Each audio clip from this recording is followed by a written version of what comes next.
Hey guys, this is going to be a little bit different. Tonight's show, I've got Jon Foti on with me here. He's sharing the screen with me. We've been talking just a little bit on how I really wanted to present this because I want to play one of their songs, and it's about 4 minutes long. And once you watch the song and then you're able to talk with Jon, you're going to have a much better idea of this whole operation song. So, with his permission, kindly, Jon, I'd like to go ahead. I'm going to throw this up here, and I am going to remove us, and I'm going to play this. All right, you guys enjoy this. It's actually kind of a really cool song. It's only 4 minutes long, so stand by.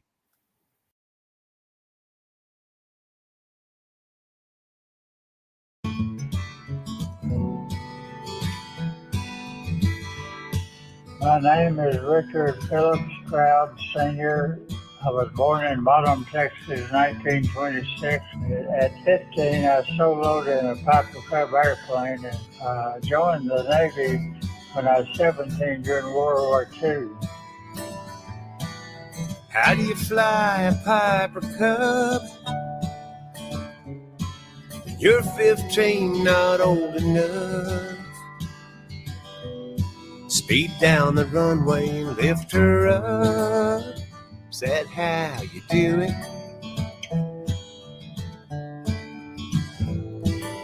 How'd you join? Where did you sign? Lay your life on the line. You turned 17, never looked behind. Like nothing to it. One day you're South Pacific bound, machine gunner. Next day you're racing through the clouds. Kinda makes me wonder, how do you live to be 93? Fight your wars, make it home alive in one piece. You say you started with a dream, out of plane, silver wings. 18 months of learning how to fly it. Oh, but anyway the wind blows, you gotta have a good co-pilot. In 1950, the Korean War broke out, and we were put on an aircraft carrier. Then one night, the carrier was in the middle of a hurricane. Waves were coming up over the flight deck. I tried to land on the carrier, and there's 9 cables across the deck, and I caught the 9th cable. How'd you land that Navy plane on a carrier in a hurricane? 40-foot waves, that's insane.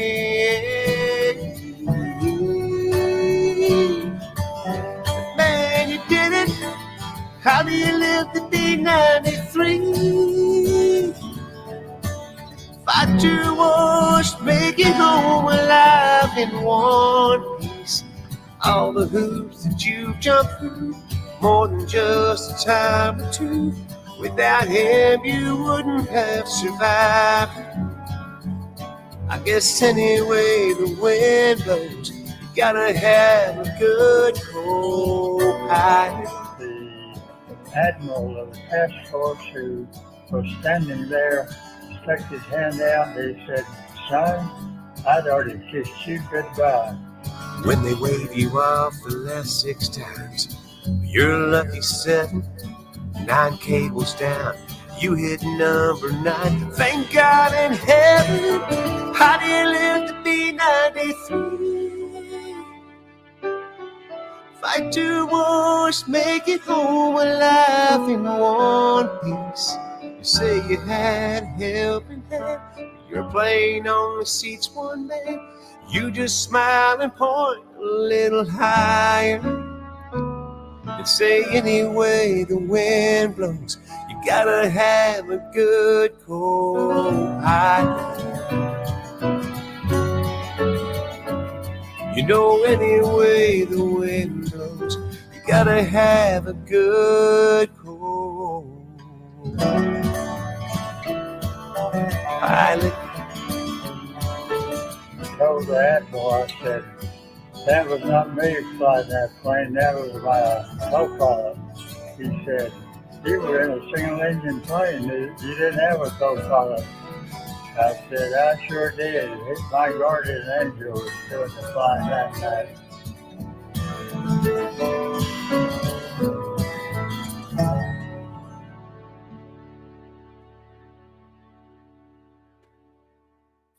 Holy cow, man. I love that song and I love what you guys have done. So now that we've seen the fruit of your operation, now let's talk about, as CEO here, let's talk about Operation Song. John, Yeah. give it to us. Yeah, so Operation Song, we're a veterans nonprofit 501c3 headquartered out of Nashville, Tennessee. Founded by a hit songwriter, Bob Regan, in 2012. Bob had been doing USO and Armed Forces tours in the Middle East and had interacted with so many veterans and realized that they just always had incredible stories to tell, right? I think veterans find themselves in a lot of different situations in life, you know, the plight of the military family and the veteran.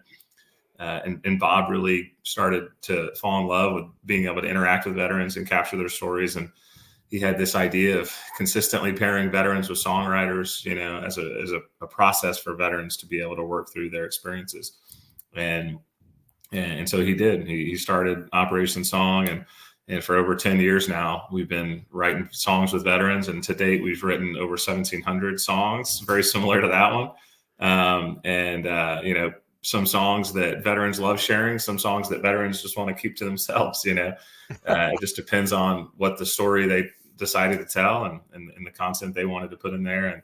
And so, yeah, we serve all veterans and their families. And our goal is to tell every story for every veteran and then take every one of those songs and get every American to understand the stories that are within them. So, you know, I think like you all, you know, we care about veterans, their families, and the military, and we want the rest of the country to kind of have that mindset and embrace the stories that live within inside of these songs as well too. Yeah, so you got Bob Reagan writing stuff and Steve Williams. Yeah. Now, Steve's another one of the writers? Yeah, we've got well over 100 songwriters that work and have worked with the program. And so, you know, we've got some songwriters that are working, you know, every week, it seems like, for different songs.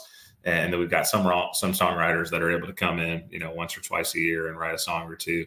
Just depends on their schedule. You know, a lot of our songwriters are also singers and performers and artists. And so, you know, they're kind of on their own grind across the country. And so for now, you know, we have well over 100. And then we try, and this year's goal is 210 songs. And so last year we wrote 170. Wow. So like I have two really musically talented people I know. Yeah. Phil Vandal. I don't know if you've ever run across Phil. Huge, giant military supporter. He's been working with our charities, comes down, plays, you know, for all the Medal of Honor recipients and stuff. One of the greatest guys. I mean, he was up on stage with Gary Sinise playing out in Vegas when we were out there.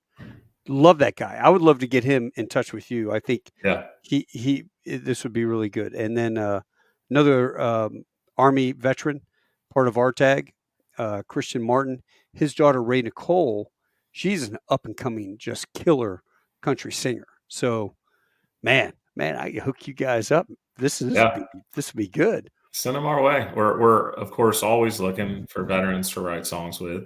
And always looking for additional songwriters to pair with veterans, and then always looking for organizations and individuals who want to help, you know, and there's a lot of ways to help, right? Whether it's volunteering, donating, you know, we're just spreading the word and trying to convince more veterans to tell their story through song. Well, now, do you guys have a studio, or how do you go about recording these? So we've got a lot of our individual songwriters, they'll have studios within their homes or within access to them that they'll record some of those songs. Mm-hmm. A lot of the music gets created at retreats around the country. So we'll be in 20 locations this year around the country writing on site with veterans. And very often at the end of one of those songwriting sessions or at the end of one of those retreats, we'll set up a little workstation with a computer and a mic and record it right there. or sometimes the veteran will take that song back to their house, refine it slightly, and then record it on home equipment and then send that file to the staff. And then the staff will put it in our catalog and then share it with the veteran and their family. That's incredible. Now, do you guys have any songs that have taken off in the charts? No, I think that's one of the, so I've only been here a few months, and I joke with everyone that I talk to is that we've probably written 100 number one hits. We just don't know it yet, and no one else knows it yet. We've written some absolutely incredible songs. All of our songs tell really incredible stories. Some are incredible stories, incredible melodies, and just catch, a feel.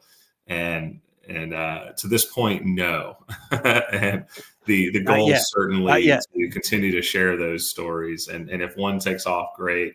But for us, it's all about serving the veterans and giving them a platform to share their story, giving them the experience of songwriting, which can be extremely cathartic, extremely therapeutic in a way, because sometimes there's a lack of a better word than therapeutic, even though we're not, mental health professionals, we're not therapists, but nor are songwriters, but we know the outcomes of music therapy, and that is well prevalent within our programs. And so the goal is really to write the song, and the outcome of the song is just a cherry on top. You know what I mean? Yeah. And so and this year we hope to be able to do that 210 times. And so, and I think we'll get there.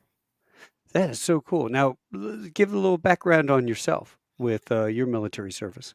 Yeah. So I was University of Tampa grad, 2012, commissioned out of University of Tampa's Army RTC program. I went to U.S. Army Flight School 2 weeks later at Fort Rucker, now Fort Novosel.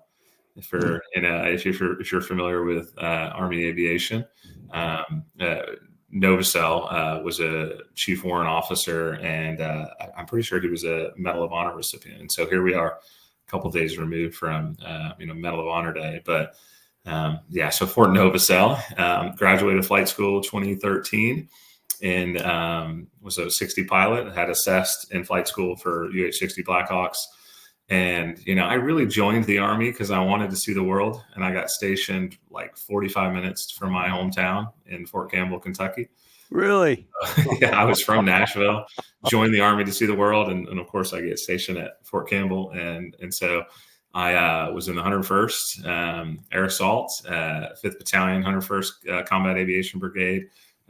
Did some flying there. I flew a desk most of the time because I was a lieutenant. And so, did LT time, did captain time at Fort Campbell, and then went back to Fort Rucker for the aviation captain's career course. Had orders for South Korea, which I was actually really excited about. And one day I started feeling sick, and I went down to the flight dock at Fort Rucker, Alabama, and they did some blood work and said, you have insulin dependent diabetes. And I asked him what that was. Right. And I didn't know. Yeah. And so he's like, you need to come to the hospital now, because I'm sitting on the phone, outside of a training facility on Fort Rucker. And sure enough, I went down there, and I've been on insulin every day since. And so turns out, as a 27-year-old, healthy otherwise, you can't fly helicopters, and you can't even stay in the Army. And so I was out of the Army, med boarded about 9 months later, and then have been just looking for new opportunities to serve ever since. I always joke I meet a lot of Guard members and Guard recruiters in the path of, the veterans nonprofit scene. And I always tell them, hey, I'm post-captain's career course. I would love to get back in. I'll put on a uniform today. All I need is a waiver for type 1 diabetes. And so far, no one's been able to get me that waiver. But Can we get you on a first class medical with the airlines, or no? You can now. Yeah. In 2019, because of a lot of the new technology surrounding type 1 diabetes and diabetes as a whole, most specifically with continuous glucose monitors, now you can, if you have a lot more hoops to jump through when you're going through, the offices in Oklahoma City and getting waivers and everything. But you can now, as a type 1 diabetic, get, commercial. And so I've got plenty of peers now through, some peer support groups for type 1 diabetic pilots nationwide that are doing that again. And many of which had been pilots, got diagnosed with type 1, were not able to fly for many years until that law came into effect. And so I could, but I probably make more money staring at a computer all day than I do out a window. But I'm a low hour guy, so.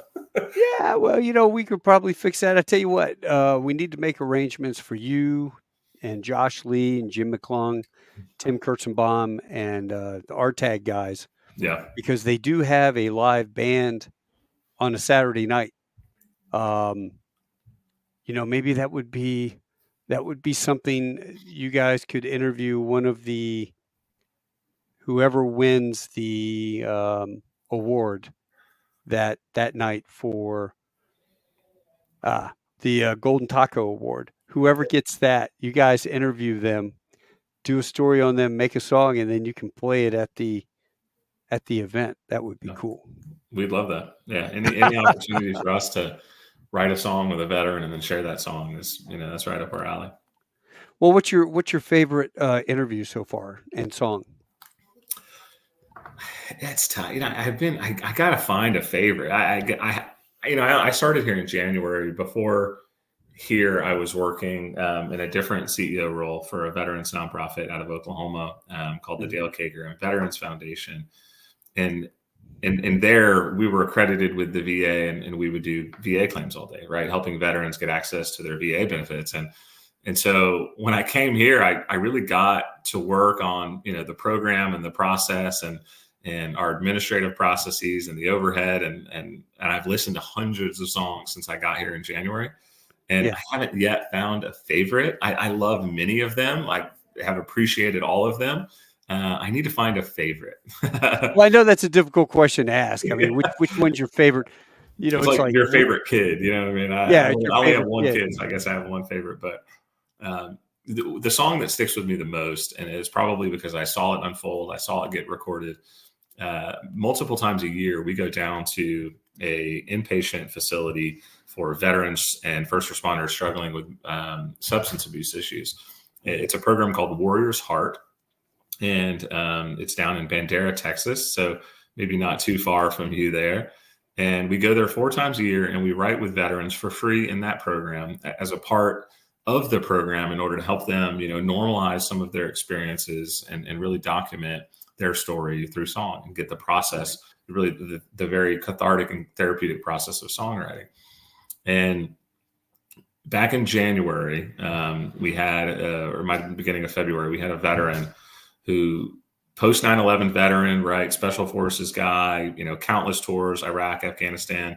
And after all that unfolded, he had found himself many years later struggling with a substance abuse issue and then an alcohol issue. And here he is going through this program, doing incredibly well. We pair him with a hit songwriter by the name of Jesse Lee. And they write a absolutely beautiful song that's both beautiful and heart-wrenching and compelling, and the melody is amazing. And you can listen to it on our app or on our Bandcamp, which is absolutely free. You can just Google Bandcamp, BANDCAMP, and then Operation Song. It'll take you to our free Bandcamp site. That's where we post all of our music for free. And it's a song called Good on My Own by Jesse Lee and Arthur. I can't remember his last name, but it's free on our website there. And it's really, really beautiful. Good on My Own on Band. Phenomenal. What's that? Yeah, Good on My Own on Bandcamp. Yep. And Jessie Lee is actually the daughter of David Lee. David Lee wrote the hit song Letters from Home, which was cut by John Michael Montgomery, and of course played nonstop from like 2003 to 2010. Yeah. And so if you've heard that song, and most veterans have, is by far one of the most beautiful songs written about the plight of the soldier and the Marine or the airman deployed overseas. And that was David Lee, and him and his daughter both live in Texas and perform in Texas, and they're both part of our program and write with veterans. And so I'd highly recommend listening to Good on Your Own or Good on My Own. There's another song that I really love, and I think maybe I just relate to it because I flew in Afghanistan as an aviator. So we wrote a song called Karachi Sunrise, which is a couple of Air Force pilots writing a song with one of our songwriters a few years ago about just the beautiful sunrises they would see as they would leave Afghanistan after long missions and flying back to Qatar, Kuwait, wherever they were stationed. Yeah. And, you know, at the end of the day, after a long night of missions, they'd get to see another Karachi sunrise. And that's the name of the song. And, cool. And it's just a really beautiful song about, you know, of course, the stress and work of war, but also the beauty and the landscapes that aviators get to fly in, you know. And I always joke with people, Afghanistan's a really beautiful country. You know, I am a little biased because I saw it from only the air. I never crossed the wire on foot. You know, I can't imagine the difference, right? You know, and but it really is a beautiful country in so many ways. And I think Karachi sunrise really captures that in a really cool way. You know, Iraq, I never left the wire unless it was via helicopter going base to base. Yeah. And that had, you know, the most beautiful sunsets. I had once written a deal for my wife, and it was in the newspaper for Valentine's Day. And I realized as the sun was setting, I put all my blessings into that for my wife, because I knew that as the sun was setting for me in Iraq, she was walking out and waking up and watching the sun rise from the east there. And, you know, here we were watching the exact same thing, only different sunset for me and sunrise for her. It was, and then, you know, Afghanistan was incredibly beautiful, like you talked about. Especially my favorite part was Bamyan in the middle of the country. But I worked on the ground with the Afghan National Police. We'd go to RTCs and training sites in different places. Absolutely gorgeous. How that place turned into the hellhole that it is beyond me, because they could make that a destination resort. But I don't think we're going to be doing any tours in Iraq or Afghanistan like they do on D-Day. Not for a long time. Yeah, a cabin or a ski lodge in Afghanistan would do well if you could make it safe over time, you know. You know what would be a really great song? That concept, that hook, you know, of the sun rising and setting at the same time for two different family members and two different circumstances. That would make a great song. You should write that song with us. And you know what? That is absolutely free. You can write that song for free. And one of the cool things is that, you know, not only do we do retreats around the country, we write with veterans in person in Nashville, of course, but we get a grant from the Academy of Country Music. They have a foundation called ACM Lifting Lives, and they fund a program specifically to allow us to write virtually around the country every year as well too. So I think this year's goal is maybe 50 or 75 songs. I need to go back and look at that one, but we have a virtual songwriting program, you know, that is really funded baseline by ACM Lifting Lives. And so, like, let's say you onboarded into our program today, you just went and filled out our intake form, you know, by tomorrow we could start initiating your process for writing a virtual songwrite. And very similar to this call, right, we would be able to set you up with a professional hit songwriter over a video call, and you'd spend a couple hours talking to them. They'd write the song, they'd record it, and you'd get an MP3 file, you know, that day or within the next few days. Yeah. Dude, that is incredible, man. Yeah, for free. Yeah. It's the freest of free, too. We don't even solicit you for donations afterwards, which we probably should, but we'll add you to a newsletter and then invite you to some events in the future. But it is absolutely free for all veterans and their families. And our only goal is to share those stories and help the veterans where they need help, support the veterans where they need support, and then get those songs out to the country.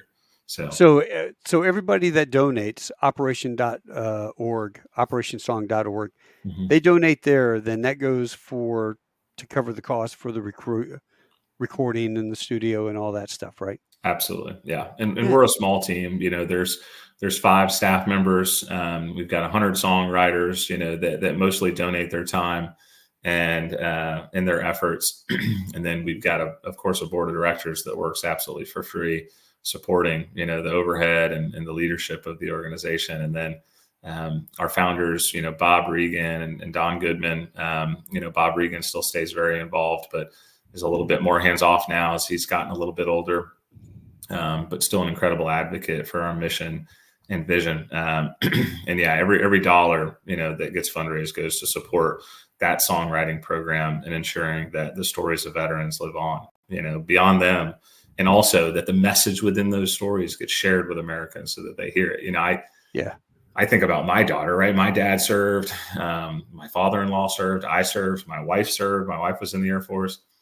I hope that in 20 years, we've built and continued to foster a society that supports veterans as much as the community that I grew up in, and so I hope my daughter, who's 2, in 16 years, I hope that I feel comfortable with her joining the military so that when she comes home to a community that embraces her.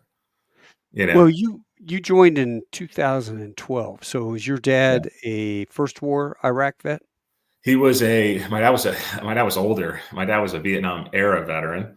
And so he was an infantry officer, got recruited. He joined the Army in 1969, finished OCS and infantry officer basic end of 1969. And then he was an Italian immigrant. And they asked him, which it's funny that they asked him. He tells this story all the time. He asked them, would you rather go be a translator in Vincenza, or would you rather go be a platoon leader in Vietnam? He's like, I think I'd rather go be a translator. Yeah. And so he spent most of his time, in the service in Italy as a translator, working alongside NATO forces, I believe, in Italy. And so he was Vietnam era. And then my wife and I both, of course, post 9/11. Yeah, but so my dad was Navy, Vietnam, 67, 68. And even Vietnam era, when your dad came home, he faced the same, hatred across the nation for the military at that time. Mm-hmm. So, even my dad driving across the GW Bridge going to work would wear civvies, because if he was in uniform, the hippies at the end of the bridge would throw eggs at the car. Yeah. And then they had, when you pulled into the parking lot, they had a couple guys with 5-gallon buckets of water and sponges. And if you got hit with the eggs, then you were able to wash your car off real quick when you got into the parking lot. So that was the kind of stuff that they had to put up with. And then, I don't know, the attitude really changed. First Gulf War, I was in Little Rock learning to fly C-130s. Yeah. And it was,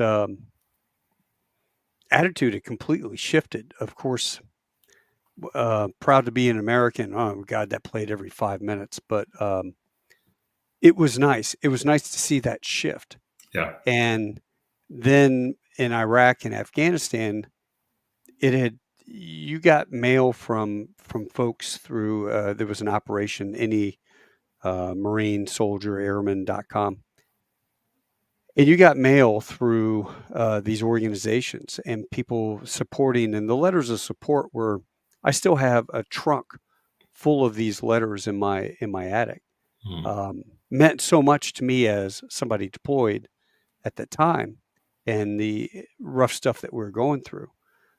Music always puts you back somewhere too. Like I took my wife to go see Michael Bublé, because don't ask me why, but Home, that song that he had, I'm thousands of miles away, but I wish I was home, or, it's just one of those songs that you listen to and you go, gosh, that is so true. And then Afghanistan, I'm still alone, even though I'm surrounded by a million people.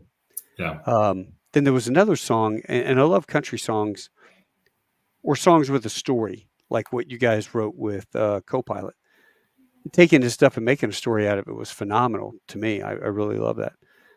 But there was a song where the guy picked up the telephone. I think he was a truck driver or something, and he's calling his wife, and the kids are in the background. They're yelling and screaming, and hey, Dad, how you doing, and whatever. And you could just hear the loneliness in his voice through the song, as he's talking to his wife, and and how much he misses her and all that stuff.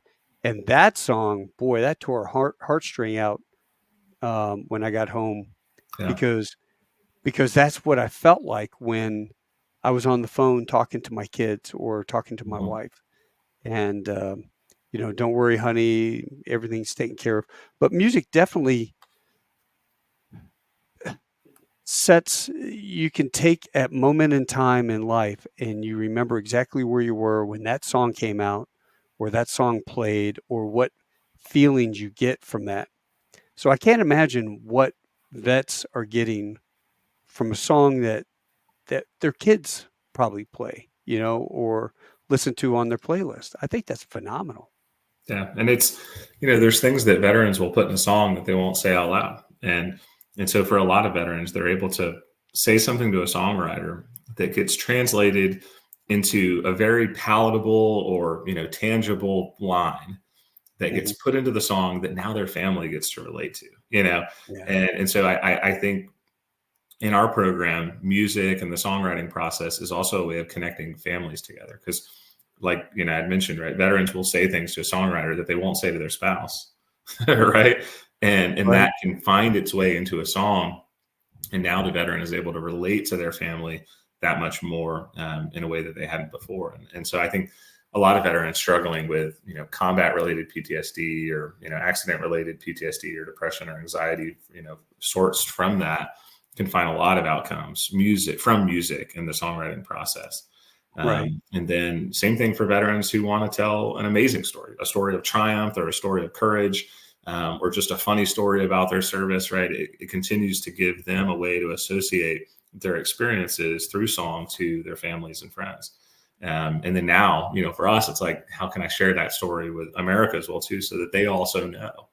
I joke sometimes with my team, and I've joked with the board, right? Like, how many people do you think enlisted because a Toby Keith song played in 2003?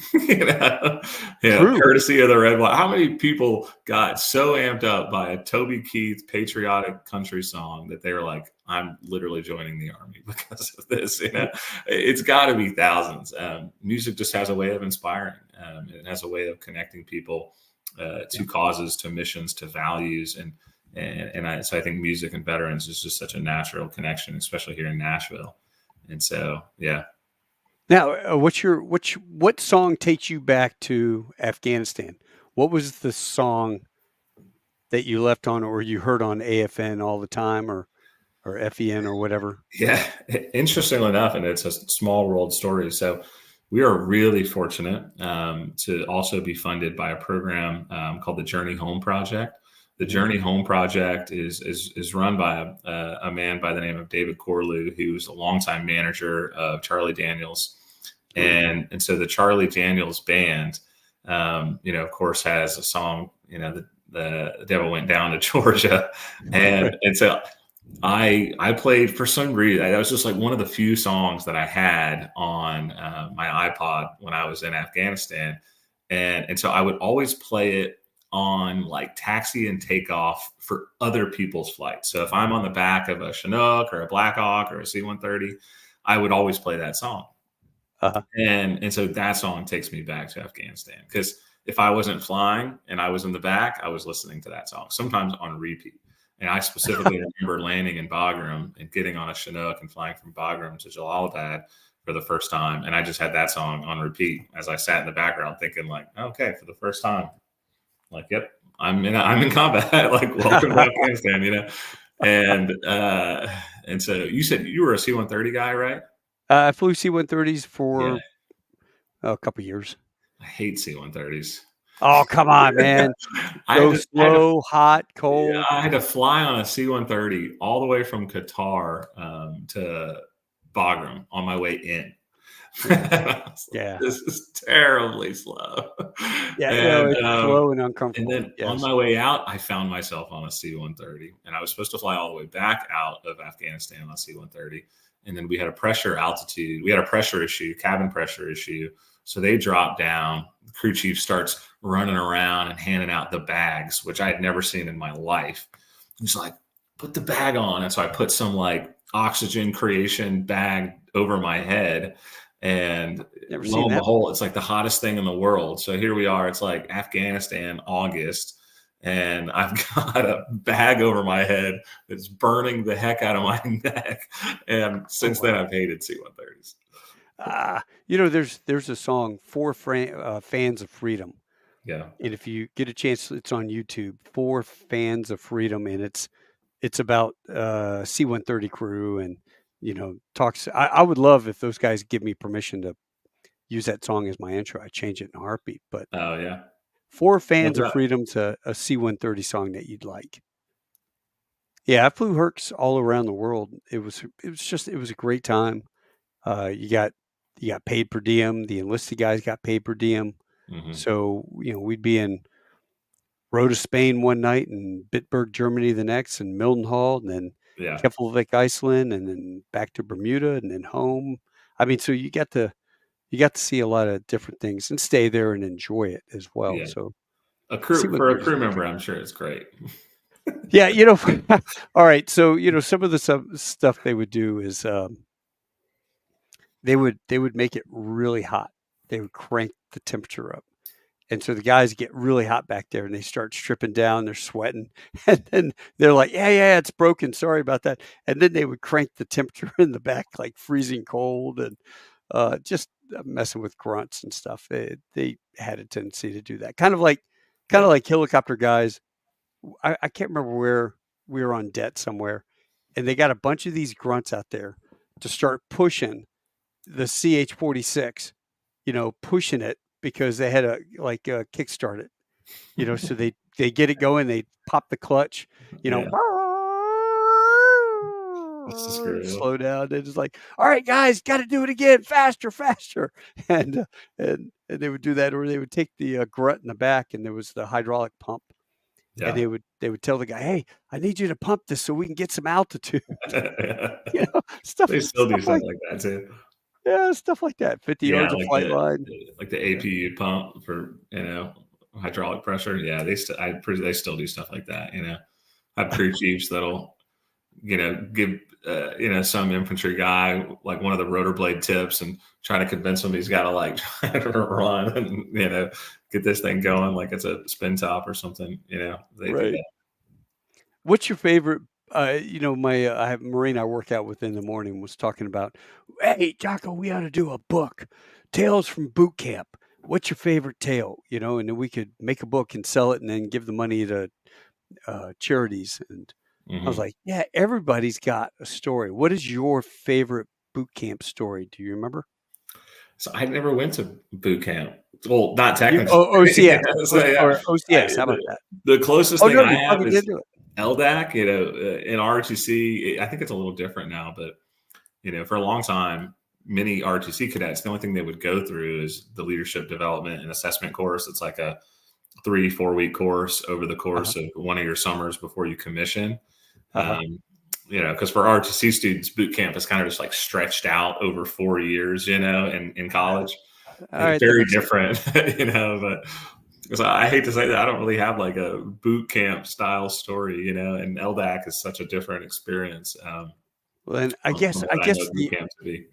Yeah, Army guys wouldn't have a big lead in this book arena here. I guess we probably get a bunch of Marines and the Air Force guys would tell stories about getting pizza at boot camp or stuff like that. The Navy guys probably have some good ones because they got some Marine drill instructors somewhere around there, and Marines, of course, being Marines.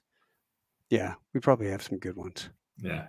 If I look back, I'm sure I could think of some funny LDAC stories, but LDAC is very tame compared to boot camp, because you've got a bunch of, cadets that have been in and out of the military essentially for a few years and just trying to determine how good of leaders they are and rank them on a scale of, 1 to 5 kind of thing. Sure. And so it's far different, but, so I don't really have any cool swoopty stories from LDAC probably. That's what's funny. You guys, when I was with, it was a joint tour with the Army. It was the 82nd Airborne, then we switched to the 101st. So the 82nd guys were running around during the RIPTOA, calling them screaming chickens and all that stuff. But all the officers I met, they had no commonality. One guy was a guard guy, one guy was reserve, one guy was West Point, one guy was ROTC. One guy was just straight OCS. There was no commonality that brought you guys together that I noticed. Whereas, in the Marine Corps, we all go through OCS, 12 weeks of OCS or 10 weeks if they do the short concentrated course. And then we go through 6 months of hell living in the woods for 4 months called TBS, the Big Suck. And then you go on to whatever your MOS school is. So, within a few questions, you can drill down like, hey, John, what TBS class were you in? Oh, I was,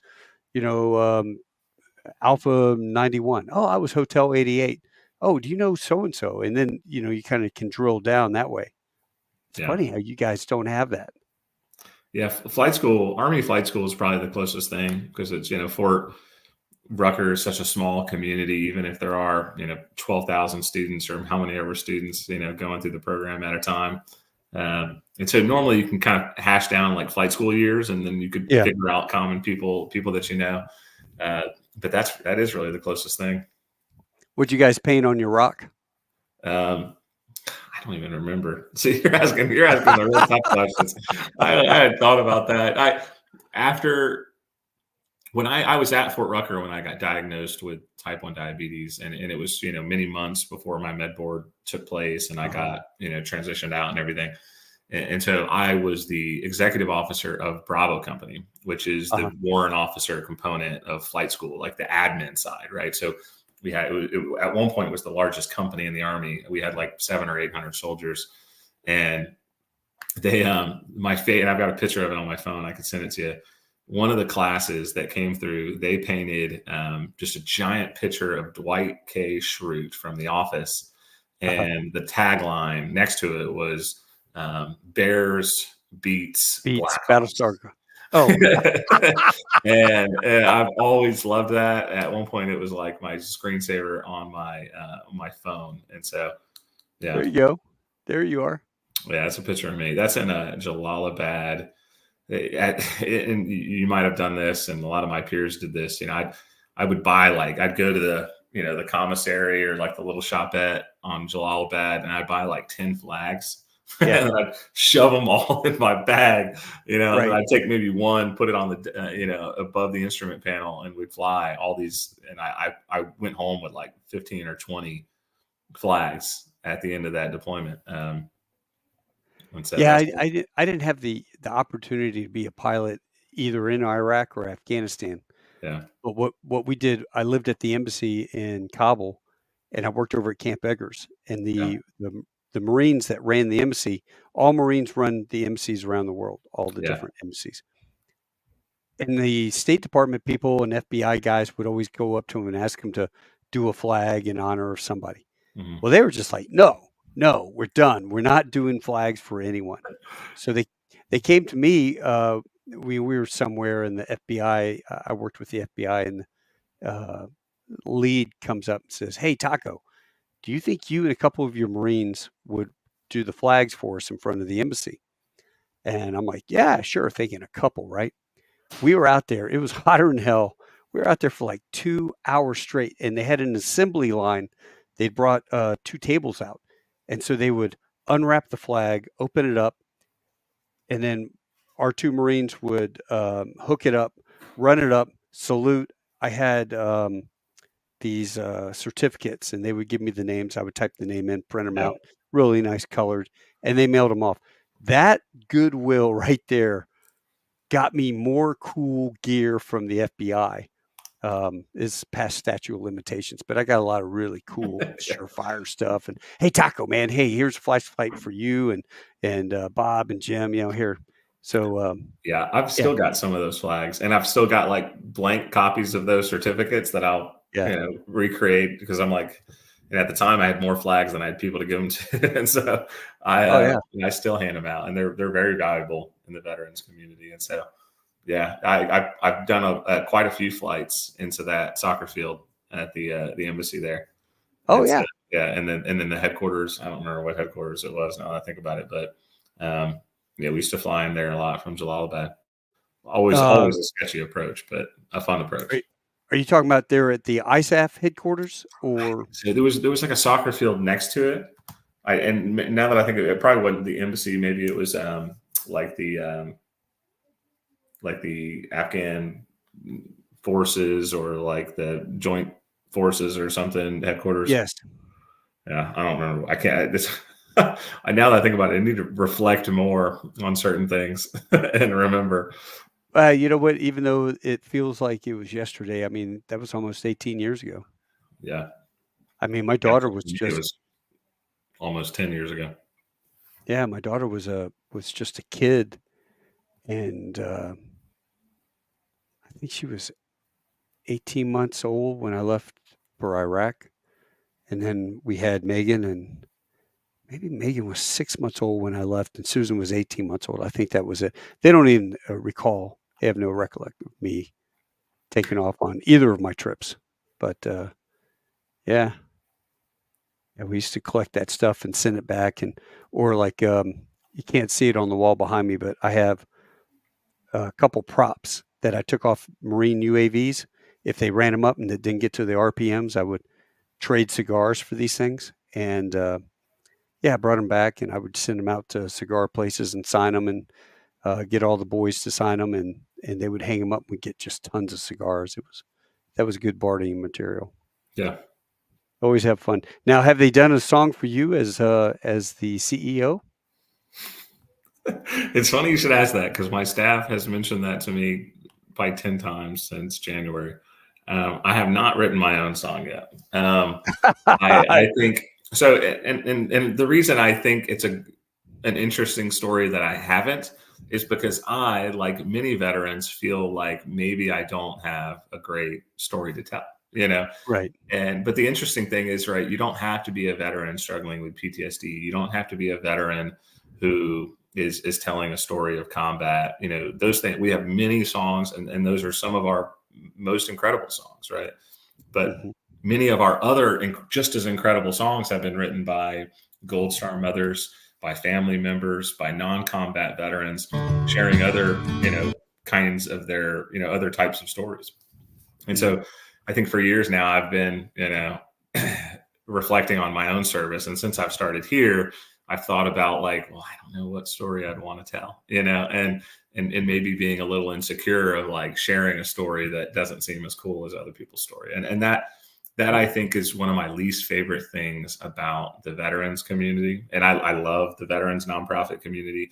I love the military community, veterans community, but sometimes we are our own harshest critics, right. Like you'll have the keyboard warriors that are like, how dare you create this type of content? You're not a 5 deployment, multiple Purple Heart, Medal of Honor, Silver Star recipient like I am. Like, come on, the military and veterans community can sometimes be really toxic like that. And I think it scares some veterans from sharing their story because they feel like they're not worthy of sharing their story like other people are. I see this nowhere more than with veterans at the VA.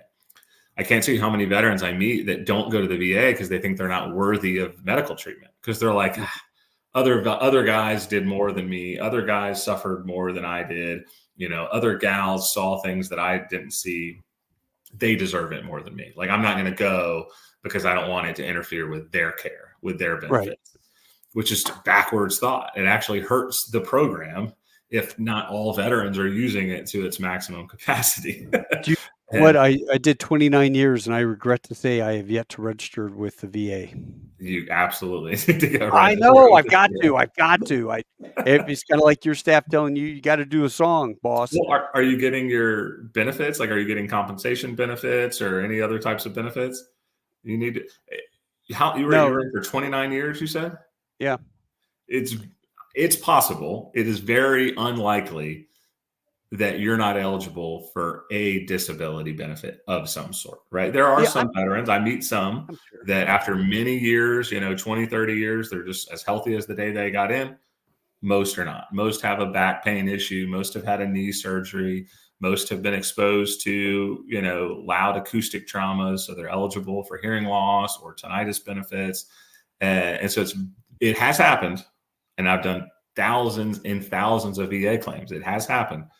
Not very likely. You're very likely eligible for at least 10%. But a veteran service officer around the country who works for free could look in your profile and tell you in a second, and it's free, and the most you have to lose is nothing. Yeah, Your well, time, I suppose. it's funny because I'm a commercial airline pilot. I have great health insurance. Yeah. I used TRICARE when I was drilling reservist and whatnot. But um, some guys, if they even said that they had PTSD or they were diagnosed with PTSD from the VA years ago, all of a sudden now the feds are going, "Oh, you're not mentally capable of flying a commercial airliner because you have Yeah. something wrong with you." I think there are a lot of guys that I fly with who are vets who are not in the VA system because I think they also think of that. If I disclose something, how is that going to affect my main job? Yeah. And Will the that's a VA, FAA come down on me and preclude me from performing my yeah. job? And that's a huge stigma that I think military and veterans who are in private or commercial aviation need to overcome, because it's untrue. There are circumstances where certain things on your VA record could compromise, your medical on the FAA side, but Mhm. very unlikely. Now, because I know, and I've done thousands of them. Many for FAA employees, commercial pilots. You can be 100% disabled with the VA and still be, Class A. Right. And it just depends on what you're disabled for. Now, if you're 100% disabled because you have a severe depression issue, then that could become an issue, right? But if Yeah. you're 100% because you've got a little knee thing, you've got a back thing, some hearing loss, some tinnitus, you had a couple of shoulder surgeries and you don't have full range of motion there. Maybe you have a little skin condition on your foot. Like, if you combine all the individual disabilities together, there are many veterans that are flying around who have 100% VA disability. They're getting their 100% of their retirement and their, aviation check. And so and so I always encourage veterans to go for all the benefits they're eligible for. But of course, if you think something is, not prevalent enough that you would need treatment for it, and you think it could compromise, your medical, then, don't get a rating for it. But True. otherwise, you're incentivized to go get the rating that you deserve for the benefits that are yours because of disabilities that you live with every day because of your time in service. Yeah. Go get paid for them. If you're going to live with them, you might as well get paid for them. Yeah. You know what? You're right. You're right. I'll make that my spring mission in life Yeah. to go get registered, because I know I shrank about a half inch after putting body armor on for 8 months straight in Iraq and Afghanistan. I, I always tell veterans, especially veterans like you, essentially anything that's in your medical services record, right? So if you go through your service treatment records from your time in service, if it's in there and it's a prevalent issue in your life today, you're likely going to get a VA rating for it. Right. And it's just a matter of working with an accredited veteran service officer. They're always free, American Legion, VFW, there's county ones, there's state ones. And there's, most veterans in the country are within 15, 20 miles from a free accredited veteran service officer. You sit down with them, they'll go through your service treatment records and they'll tell you, like, hey, I see where you had a back surgery. I see where you rolled your ankle in basic training. They'll go through everything. And then they'll kind of ask, like, hey, what of these issues are you still dealing with today? Right. Do you have any major diagnoses today from some of these things? And any connections there, they're going to submit a claim for. And the VA will try and find the link between the two things medically, and then they'll give you a rating for them. And so many veterans don't want that rating, and then they see that first deposit, and they're like, "Oh, okay." Yeah. All right, you talked me into it. I'm going to try. I'm going to see, as long as you don't say I'm deaf, and the FAA goes, "Hey, how can you fly an airplane if you've got all this hearing loss?" So yeah, they're definitely not going to say that, because hearing loss is one of the hardest things at the VA to get service connected. So you're good in that front. Oh, good. Well, I'm going to post this up, operationsong.org.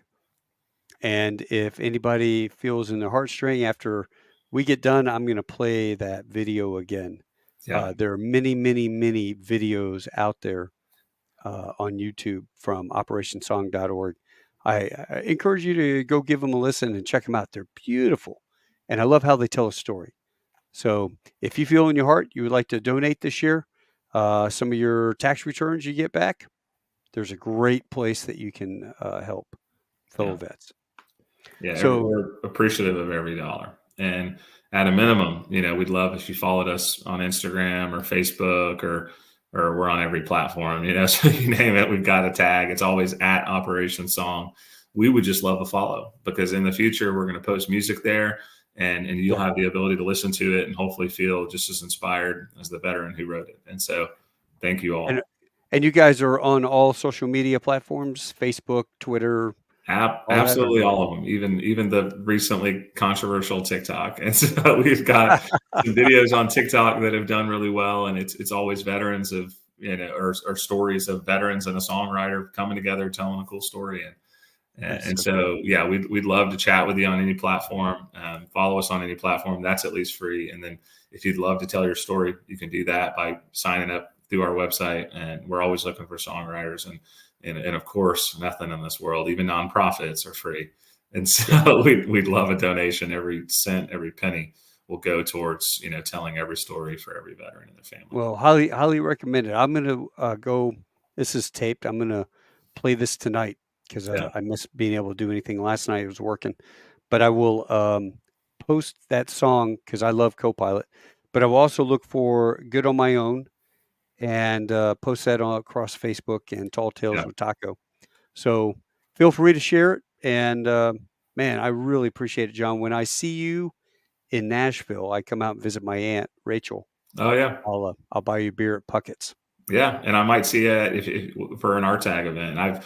I've followed RTAG for years. I just haven't engaged and haven't gone to their event, and so I look forward to getting down to one soon. Oh man, excuse me, it just sneezed. Yeah, would love to have you. So I'll also get you up with Jim McClung, Tim, and Josh. So Kurzenbaum and Josh Lee.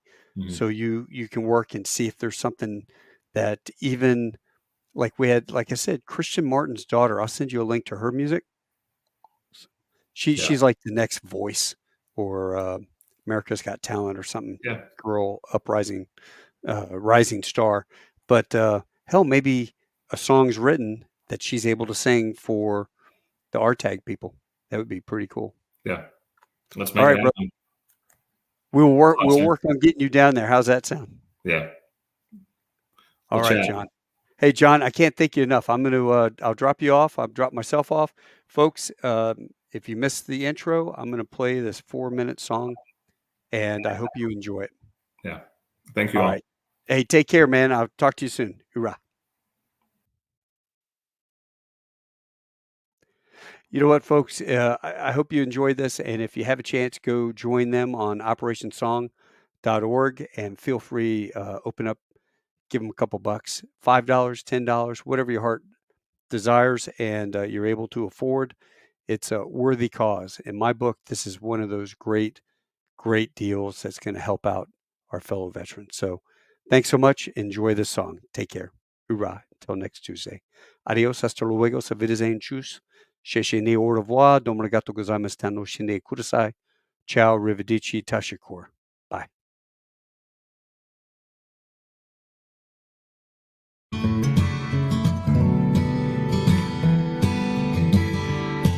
My name is Richard Phillips Stroud, Sr. I was born in Bottom, Texas, 1926.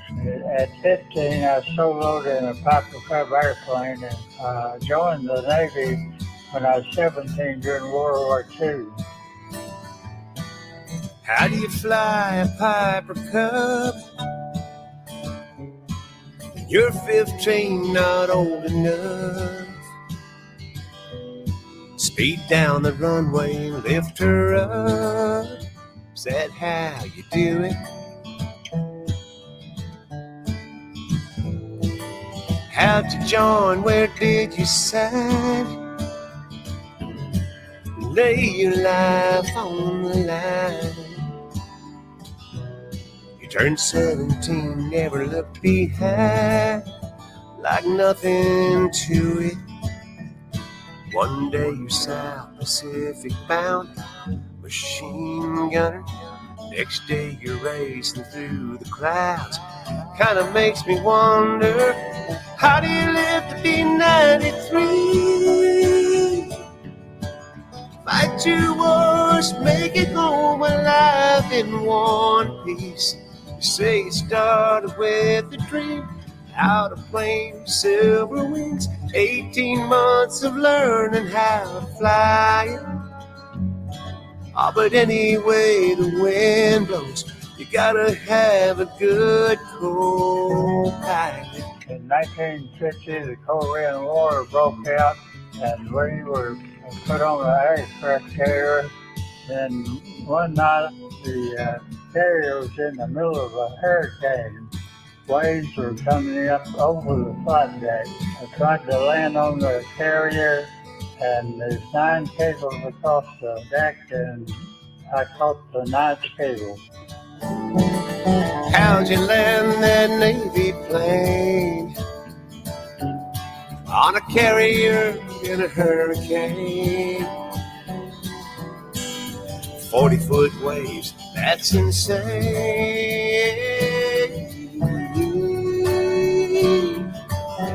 Man, you did it. How do you live to be 93?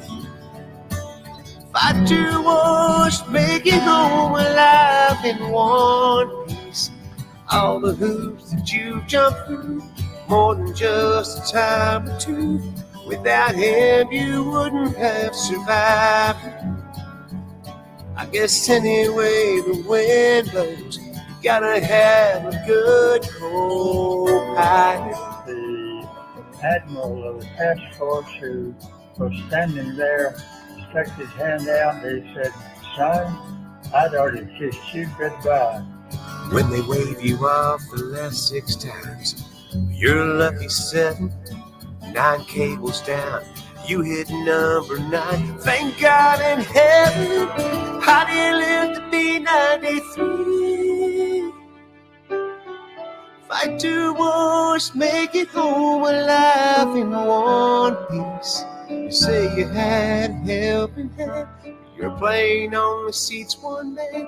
You just smile and point a little higher and say anyway the wind blows, you gotta have a good co-pilot. You know anyway the wind blows, you gotta have a good co-pilot. I told the admiral, I said, "That was not me flying that plane, that was my co-pilot."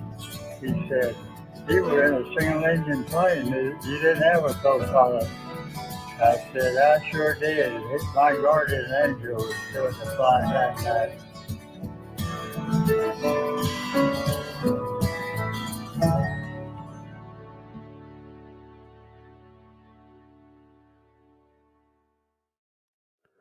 I hope you guys enjoyed that. That was really cool. I did, especially. So, let's see. I'm going to go ahead and drop off. You guys have a good one. Hoorah.